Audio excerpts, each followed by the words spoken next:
I'm Matt Buell with M. Buell Studio, and on behalf of the Woodworking Network, your Young Wood Pro host. Monthly topic time.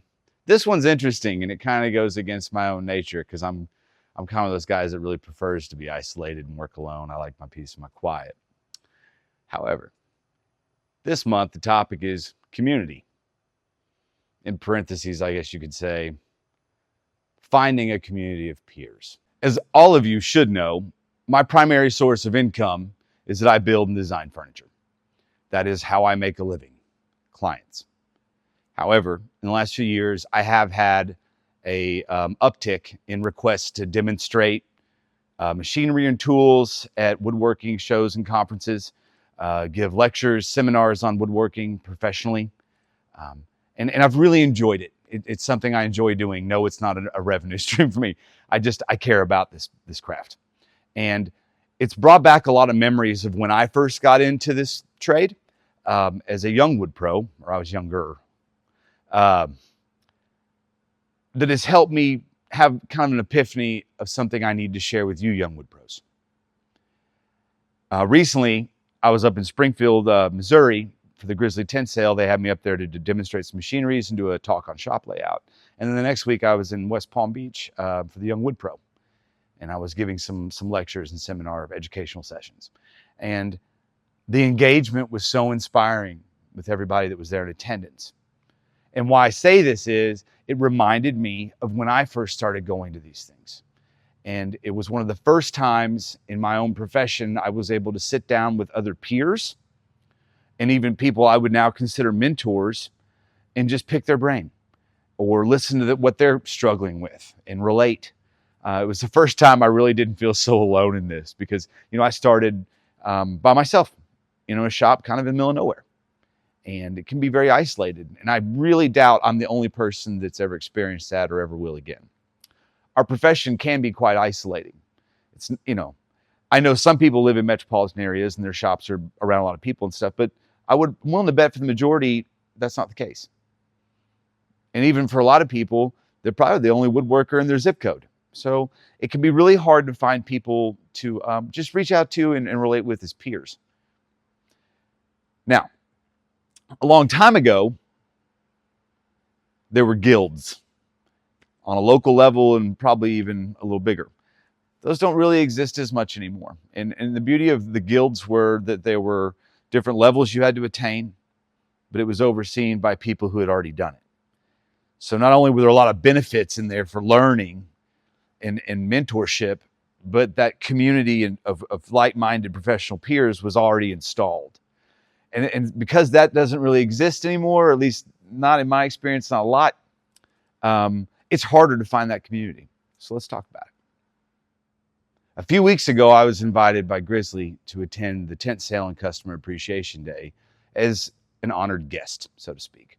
They asked me to demonstrate the 5-horsepower shaper, which you see me stand in front of all the time. Pause for a second. I know this video is about community, and it is. But I just mentioned that I went up to Springfield to the Grizzly sale and customer appreciation day to demo some machines, and this is one of them.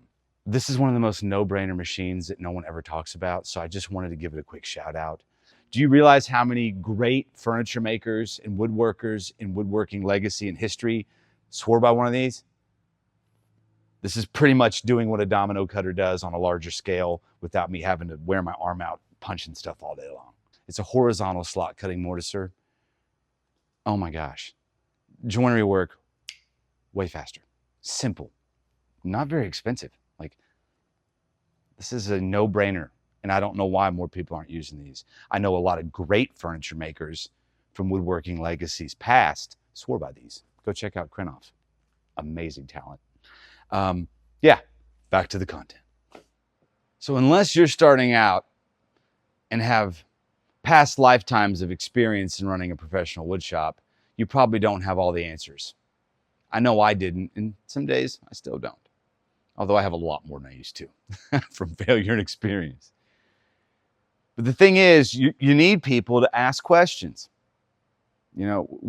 Sometimes there's several different right ways to do something, but it's a matter of having perspective and maybe even an unbiased voice in the ear from time to time.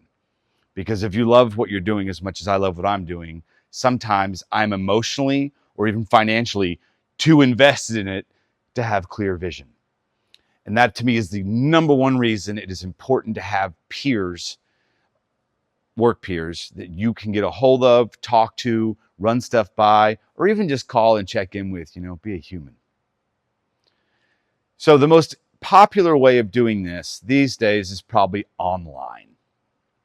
There are a lot of online woodworking communities. I've heard that even on Facebook, there are some private groups where people are exchanging, ideas, business owners, woodworking professionals, cabinet shops, and it's really helpful. I have several friends that are engaged in that, and it really works for them. I think we all know that other social media channels like Instagram and probably TikTok have lots of people who are woodworkers on there telling you all kinds of amazing, inspiring ideas.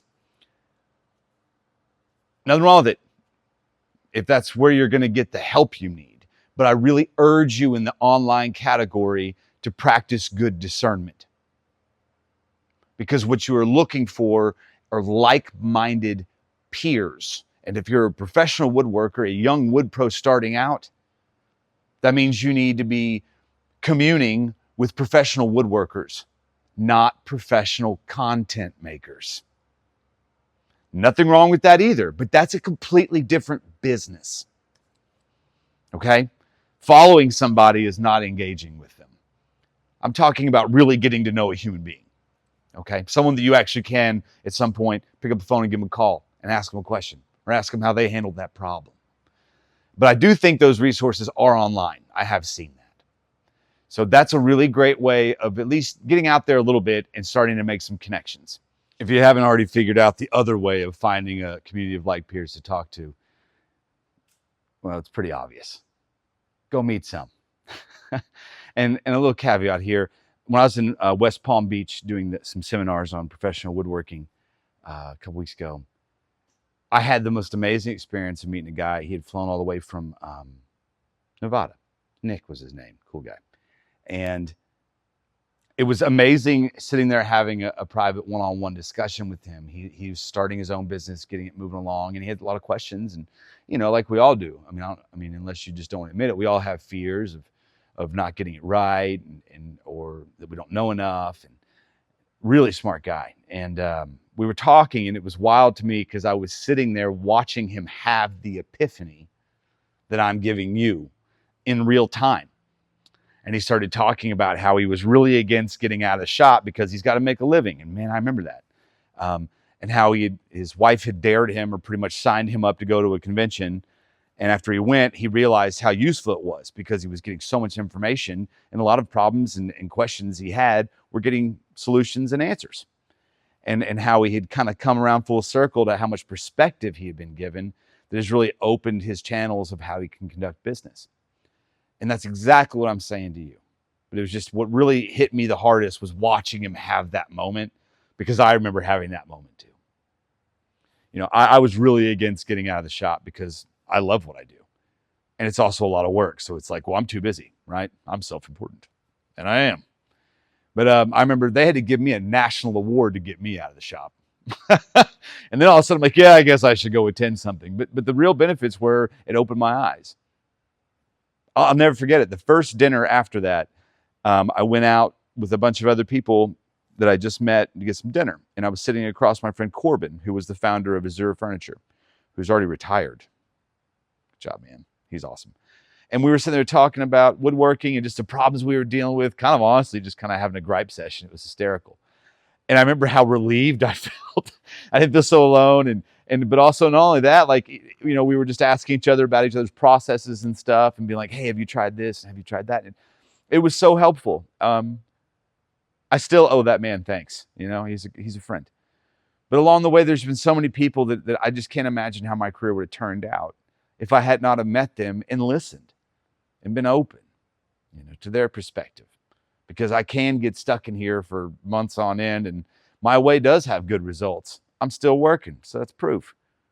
But it doesn't mean I'm right all the time. But it's hard to be open to that if I'm never out of here. Got to get some air, right? So I get two things out of getting out and meeting some other peers, especially at conferences and expositions, is that I get a break physically and mentally, but I also get to be around other people. and it is healthy. So there are a growing bevy of options of expositions, conferences, or woodworking fairs, so to speak, um, out there, especially in the United States. I have noticed there's definitely more popping up. So I really encourage you to start Googling and checking into what's available to you. The larger ones that most people know about, in case you are not aware, are IWF in Atlanta. That's a big one. That's the biggest one in the country when it happens. And then every opposite year, there's AWFS, which is in Las Vegas. This year, that is the current one. That will be this July. I will be speaking at that a lot, actually. It's a good event. So those are the big ones. And then the Woodworking Network, we also do the Wood Pro Expo, and there's usually 2 per year. One just happened, and there'll be another one in the fall, I think in Lancaster.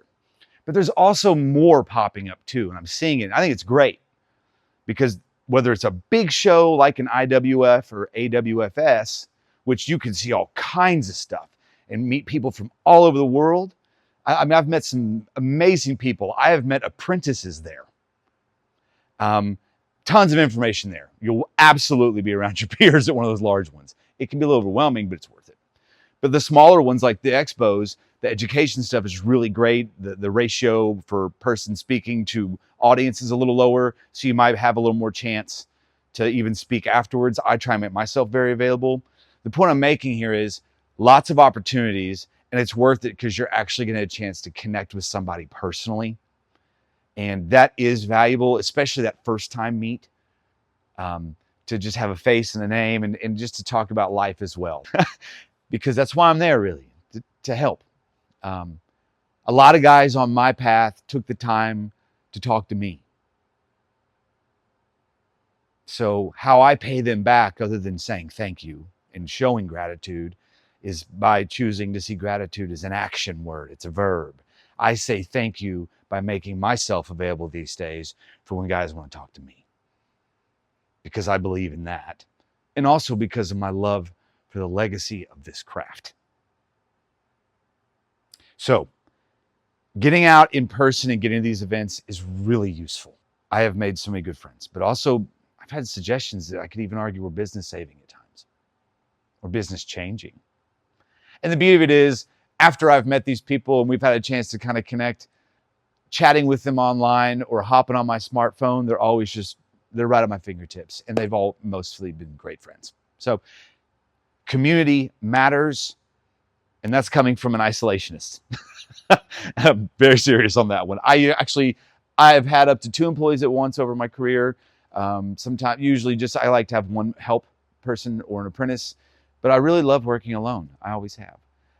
But no matter how good I am and how much I love working alone, I am old enough and experienced enough to know that it's not always the healthiest for me, and that I've got to have at least a figurative round table of other peers that I can commune with at times.